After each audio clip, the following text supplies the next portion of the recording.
Découvrez un extrait exclusif de ce livre audio et profitez d'un essai gratuit sur Audible via le lien dans la description. Christopher, arrête de compter tes pièces et viens manger. Papa? Maman? Oui, mon fils? Je sais ce que je veux faire plus tard. Ah bon? Et quoi? Je veux connaître les ficelles pour gagner plus d'argent et payer moins d'impôts. Comme ça, je pourrai vous les donner à vous et aux autres aussi. J'avais 12 ans, et c'est à ce moment que tout a commencé. À cet âge-là, ce qu'on dit est innocent, n'est-ce pas?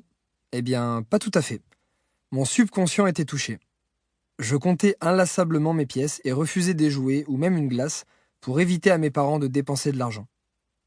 Il s'est probablement passé quelque chose d'important, une crise entre mes parents, une conversation surprise abordant les problèmes d'argent, des paroles lancées pendant un dîner entre adultes.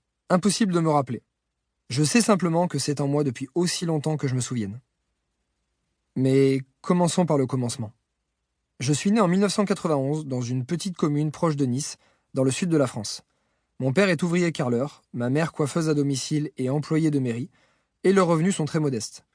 Lui vient d'une petite ville de Lorraine. Il fut malheureusement orphelin très tôt et son enfance fut plutôt difficile. Il commença à travailler à 14 ans en posant du carrelage. À 18 ans, il partit à Nice en train, sans argent et avec pour seule compagnie un sac à dos. Il voulait vivre au bord de la mer. Il frappa à toutes les portes des restaurants proches de la gare et fut embauché comme serveur le soir même. Ma mère, elle, grandit à Nice dans des HLM.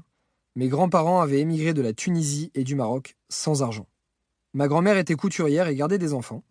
Mon grand-père, lui, était mécanicien chez Peugeot. Il m'a transmis la passion de l'automobile.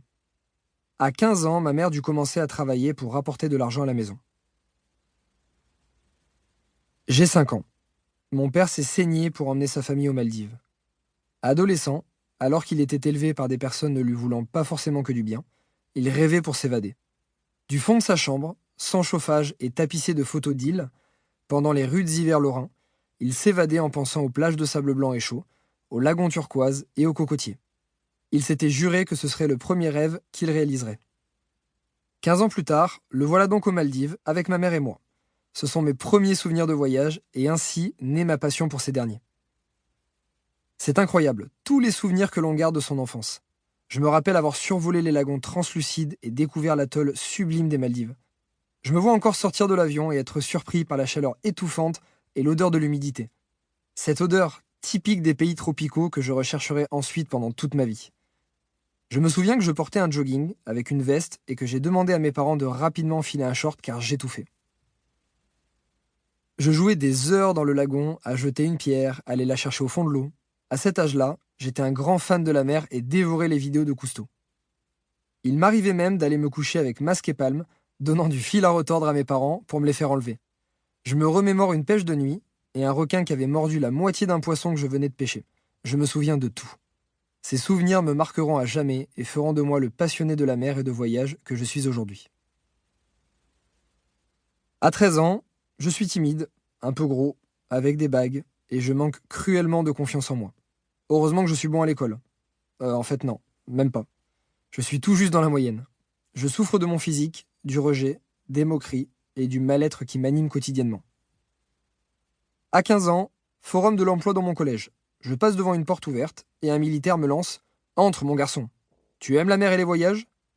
Mais à qui le dites-vous? J'en rêve. Voilà ce que je lui réponds dans ma tête. Je découvre ce qu'est le métier de militaire et ses explications m'embarquent littéralement dans ce monde. Je découvre la fierté d'être patriote, de porter l'uniforme et de servir mon pays. Puis aussi d'être payé à voyager sur un bateau, il faut l'avouer. Il me parle d'un métier qui m'intéresse, météorologue océanographe. Ça me plaît, ça sera donc mon futur métier. Il me faut maintenant décrocher un bac scientifique, mais la conseillère d'orientation en décide autrement. Christopher, au vu de votre niveau, je pense qu'une filière professionnelle serait plus adaptée. Que diriez-vous d'un CAP ou d'un BEP? Vous me condamnez donc à reproduire le schéma social que j'ai à la maison. Ça ne me dit rien, je préfère l'océan.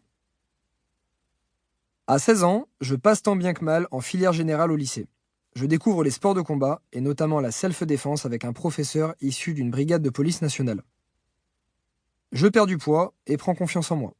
Mais je me rends compte que le métier de météorologue et océanographe, un peu trop plan-plan, ne sera pas pour moi. Prenant goût au sport de combat, au dépassement de soi et à la fixation d'objectifs, je réadapte mon plan de carrière. L'idée de la Marine nationale me plaît toujours, mais il me faut un emploi avec de l'action, de l'aventure, et où je pourrais pleinement... Livre audio complet gratuit disponible en description de cette vidéo.